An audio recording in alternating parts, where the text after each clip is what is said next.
स्वास्थ्य जागरूकता कार्यक्रम में आपका स्वागत है। आज हम बात करेंगे कपालभाति के बारे में। कपालभाति क्या है, क्या ये प्राणायाम है, क्या ये योग है या कोई कसरत है।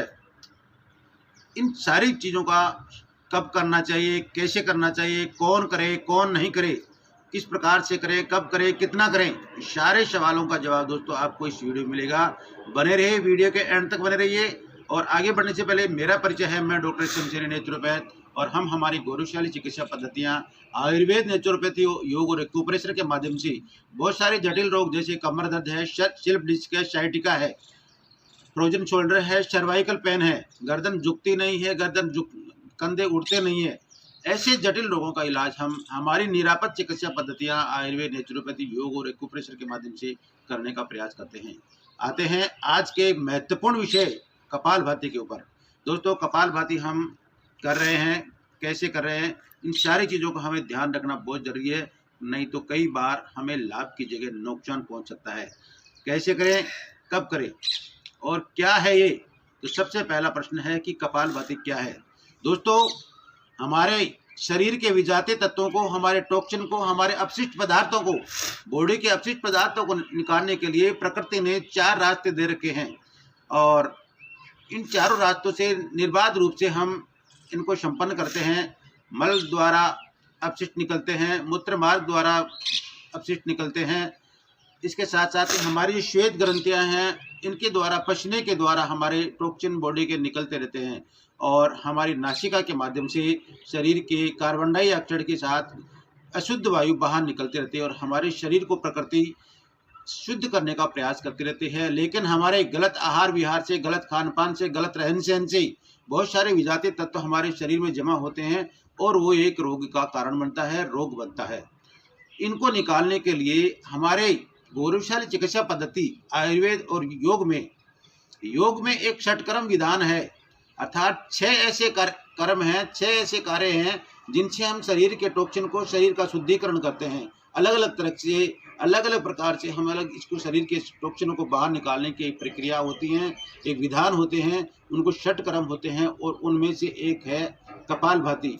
उन षटकर्मों का संक्षिप्त में आपको बता दूं। पहला है द्योति, फिर है वस्ति, फिर है नेति, फिर है नोली और फिर कपालभाति और एक होता है त्राटक। इस 6 क्रियाएं हैं जो हमारे शरीर के सिस्टम को, जितने भी सिस्टम काम कर रहे हैं उनको मजबूती देते हैं, उनकी कार्य क्षमता को बढ़ाते हैं और उसी में से एक है कपालभाति, जो हमारे श्वसन तंत्र को मजबूत बनाने के लिए और श्वसन तंत्र के टॉक्सिनों को बाहर निकालने के लिए एक श्वास की क्रिया है और वो क्रिया कपालभाति है।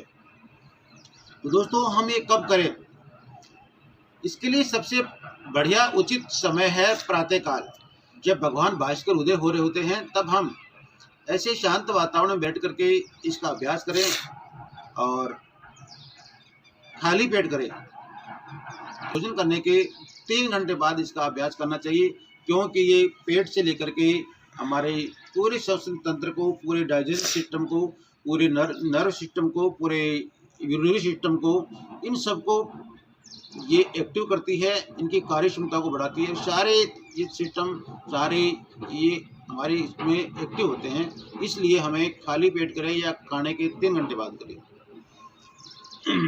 हम इस प्रकार से स्वस्तिकासन बैठें, शीतासन बैठें या फिर पद्मासन बैठें या फिर वज्रासन में बैठ करके इसको कर सकते हैं।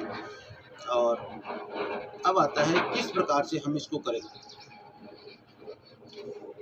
इस प्रकार से दोनों हाथों को ध्यान मुद्रा में रखते हुए और कमर गर्दन को एक सीध में रखते हुए इसको हम वज्रासन में बैठ के भी कर सकते हैं। इस प्रकार से वज्रासन में बैठ करके भी कपालभाति का अभ्यास किया जा सकता है और दोनों घुटनों को मोड़ के बैठ जाते हैं और या फिर अपने इस प्रकार से जो भी आसन आपको उचित लगे, जिसको सहज तरीके से कर सकते हैं, करें, उस आसन को लगा लें। हाथों को ज्ञान मुद्रा में इस प्रकार से रखें, अंगूठा तर्जनी को मिला के रख लें। हथेलियों के आरू का आकाश की ओर रखते हुए बड़े बिल्कुल तनाव मुक्त होकर के बैठ जाए। तनाव मुक्त होकर के बैठेंगे, आंखों को कोमलता से बंद कर लेंगे, चेहरे को बिल्कुल तनाव रहित रखेंगे और हमें सांस को झटके के साथ बाहर फेंकना है, अर्थात रेचक क्रियाएं हमें बार बार करनी है। रेचक क्रियाएं बार बार करेंगे। सांस को लेने पे आपको ध्यान नहीं देना है, वो स्वतः संपन्न होगी और बार बार सांस को बाहर निकालेंगे, पेट अंदर जाएगा, श्वास बाहर आएगा। देखें,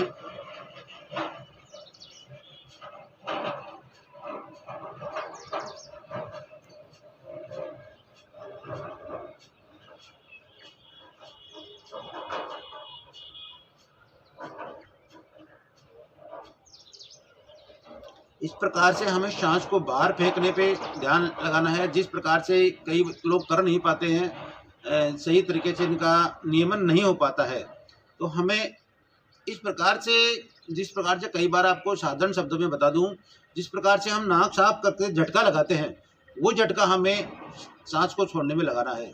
तो आप एक क्रिया स्वतः संपन्न हो जाएगी, यानी कि जैसे ही झटके की सांस को बाहर फेंकेंगे, पेट अंदर जाएगा और सारे सांस बाहर आएगा। तो शरीर के श्वसन तंत्र को, शरीर हमारा जो फेफड़े हैं, हमारी श्वास नलिका है और हमारी नासिका है, इनमें जमे हुए विजातीय तत्व जो वर्षों से कई रोग कुंडली मार के बैठे रहते हैं, कई रोग और बाहर नहीं निकलते हैं, इससे कपालभाति के माध्यम से वो बाहर निकल जाते हैं, हमारे फेफड़ों को ताकत मिलती है। फिर देखें एक बार,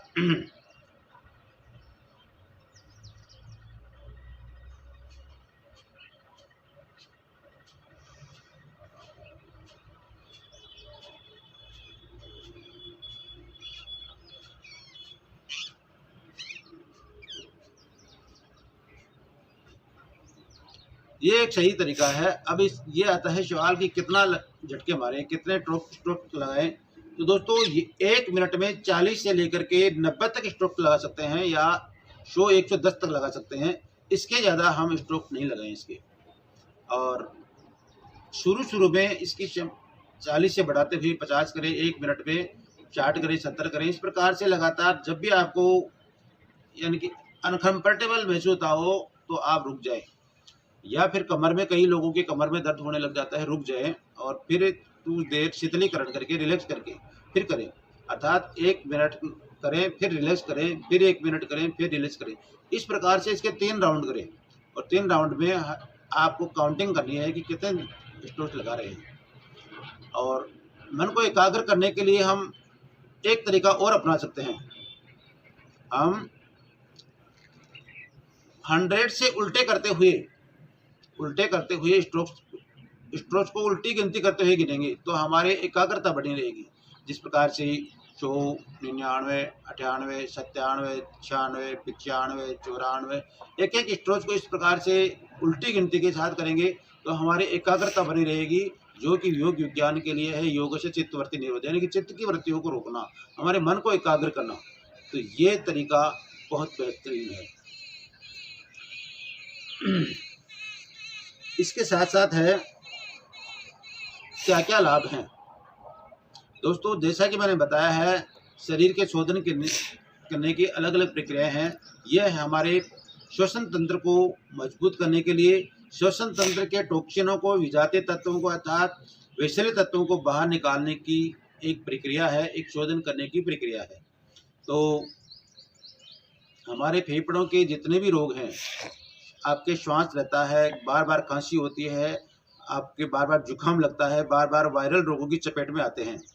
इसके साथ साथ में जिस प्रकार से इसका नाम है कपालभाति, कपाल का श्री का नाम है, हमारे ललाट का नाम है, अर्थात पेट से लेकर के कपाल तक के जितने भी सिस्टम हैं, जितने भी कलपुर्जे हैं, जितने भी अंग प्रत्यंग हैं, उन सबको एक मजबूती मिल रही है, उन सबकी कार्य करने की क्षमता बढ़ रही है और उन सारे सिस्टम के जितने भी रोग बनते हैं, उन सभी रोगों को दूर करने में बड़ी मदद मिलती है। तो हम ये नियमित रूप से करेंगे तो ये हमारे शरीर के पेट के जितने भी सिस्टम हैं, हमारा लीवर है, हमारी किडनियां हैं, हमारा आमाशय है, हमारी आंतें हैं, हमारे जितने भी कलपुर्जे हमारे इन सिस्टम में लगे हुए हैं, जैसे झटका मारते हैं पेट के सिस्टम एक्टिव होते हैं, फेफड़ों के विजातीय तत्व बाहर निकलते हैं, श्वास नली के विजातीय तत्व बाहर निकलते हैं, नासिका के विजातीय तत्व बाहर निकलते हैं। सारे दिन हम प्रदूषित वातावरण में रहते हैं, हमारे नासिकाओं में जमा होते हैं। ऐसे सारे टॉक्सिन हम इस छोटी सी क्रिया के माध्यम से बाहर निकालते हैं। अब आता है कि हम कौन कौन इस क्रिया को नहीं करे। तो दोस्तों, योग विज्ञान में यदि सही तरीके से करेंगे तो इसके अद्भुत लाभ मिलते हैं, बड़े विलक्षण लाभ मिलते हैं और एक चमत्कारिक, एक आनंददायक और एक सुखद अनुभूति होती है। लेकिन यदि हम इसको गलत तरीके से करते हैं तो कई बार हमें लाभ की जगह हानि उठानी पड़ती है और गलत अंजाम तक जाते हैं। तो इसको शुरुआत में धीरे धीरे इसकी क्षमताओं को इसकी बढ़ाना है। और साथ में जो लोग हृदय रोगों से पीड़ित हैं, जो लोग किसी भी प्रकार के अभी ऑपरेशन कराया है, किसी भी प्रकार की सर्जरी करी है, तो वो लोग इसका अभ्यास नहीं करें या किसी की योग निर्देशन में करें या किसी योग एक्सपर्ट के निर्देशन में करें, चिकित्सक के निर्देशन में करें। साथ में गर्भिणी महिलाएं इसका अभ्यास नहीं करें। जिन्होंने ऑपरेशन कराया वो 3 से 6 महीने बाद में इसका अभ्यास करें।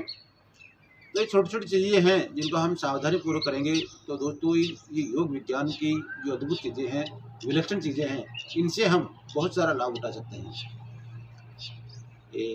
मैं समझता हूँ दी गई जानकारियों से आप संतुष्ट होंगे, आपको ये पसंद आएंगी। तो आप वीडियो को लाइक करें, चैनल पे नए हैं तो सब्सक्राइब करें और शेयर करें ताकि हम सब स्वस्थ रह सकें, हमारा परिवार स्वस्थ रह सके और हम एक सुखद और एक सबल राष्ट्र का निर्माण करने में अपनी भागीदारी निभा सकें।